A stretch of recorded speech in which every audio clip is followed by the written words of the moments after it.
देखिए भाई साहब कैसे इधर वंदे भारत और हमारा WAG-12 के साथ कैसा मिलन हुआ है।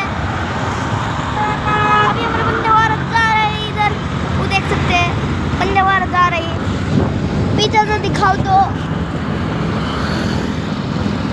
पीछे से दिखाओ तो ये पीछे से वंदे भारत। बाप रे, मेरा आज तक का सबसे लकी